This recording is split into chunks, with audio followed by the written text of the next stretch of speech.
I could trace this chapter back to my college years, when Professor Zoraire gave each student a different book to research and write an essay about, which, years later, I would use to become an English teacher. It was at that moment when I met Virginia Woolf, and both her life and her books have been impressed in my memory, especially one, Mrs. Dalloway. Although I'm not gonna talk about Clarissa this time. Or maybe I am. Maybe just a little bit. You see, Clarissa's story is set just after the First World War. She's already a married woman with a child, but once, when she was young, she had dreams and aspirations that she had to forget. And this line,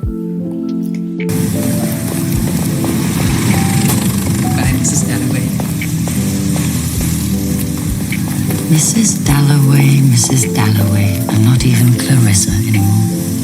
No more marrying, no more having children, just Mrs. Dalloway.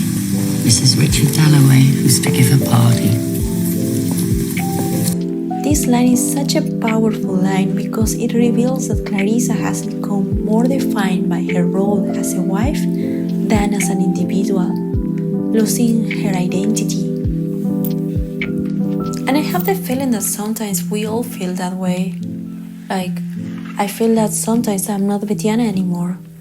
And everything about being an adult, having a role in life, being sometimes a wife, sometimes the caregiver, sometimes just an employee. We just have so many roles that there is a point when we lose our identity. The Betiana I knew loved life. She wanted to live it to the limit, to be an artist, to have a rock band. Well, none of that happened. I took the safer path and I studied law. And although I did it well, in my early 30s I asked myself, what would have happened if I had taken the risk? Anyway, I decided not to end up like Clarissa, and I hope that you don't end up like her either. So, let's start again.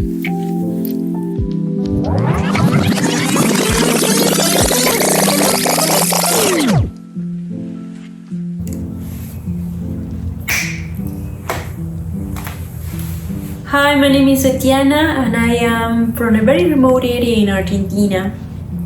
I'm currently living in New York and I always dream about traveling around the world. 3 years ago, I met a guy on the internet while I was trying to improve my English.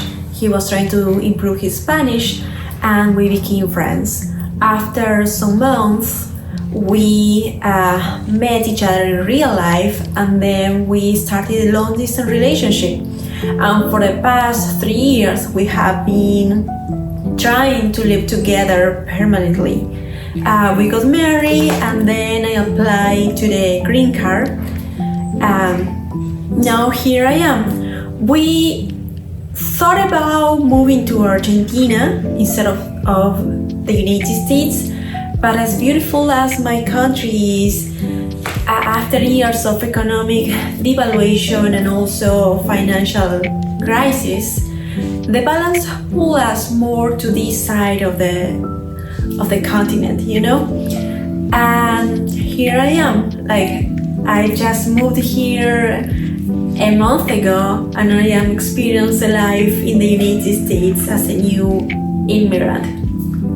So I don't know if you noticed this, but my husband is a musician and he has musical instruments all over the house. For example, here's one bass, here's another bass and a guitar, and he also has more guitars all over the house.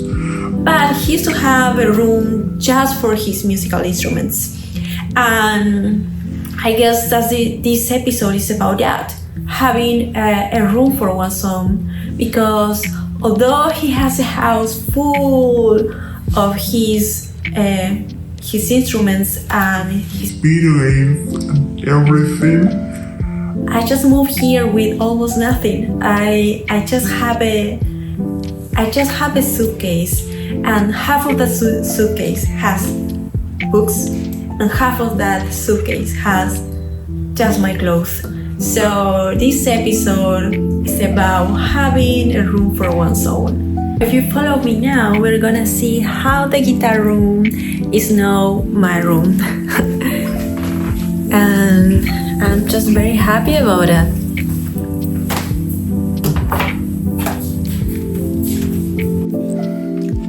When Virginia Woolf wrote Rooms for One's Own, women's education was not important in society, and their voices were not heard. Women had not intellectual or financial freedom. We already know that today things have changed for the better.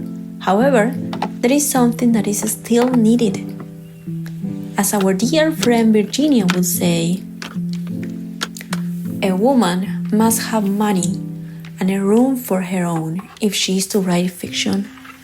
Indeed, one needs a place where we are free, where we forget about those adult responsibilities, paying taxes, trying to fit in. A place where we are ourselves, even if we are not women, or even if we are not about to write fiction.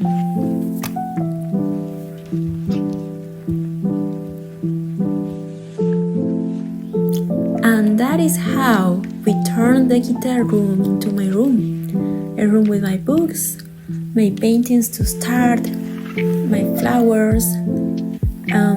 I decided to take up painting again. I want to go back to drawing, painting, or maybe one day I will exhibit my paintings. And that's why I'm gonna document this journey on YouTube. A journey of discovery, of learning to be an adult in a new place, of living as a new immigrant, but also of enjoying these small daily pleasures, you know?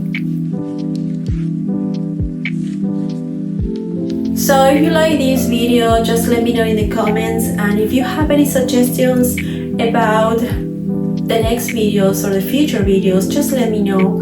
I think that I'm gonna talk about my life in the US, my adventures, and also a little bit about my culture itself. And one last thing, Jeff still has all of his musical instruments, but they are in the living room now, and I have some of them here too. But I think that we both needed a room for one's own. Now this is gonna be my room where I'm gonna record videos, I'm gonna start painting, and whatever I feel like doing. I think that my English improved a lot since I met him, but I know that it's a long way to go. So just be patient with me. I know that I will always have this strong Spanish accent, but I think that in a year after this video,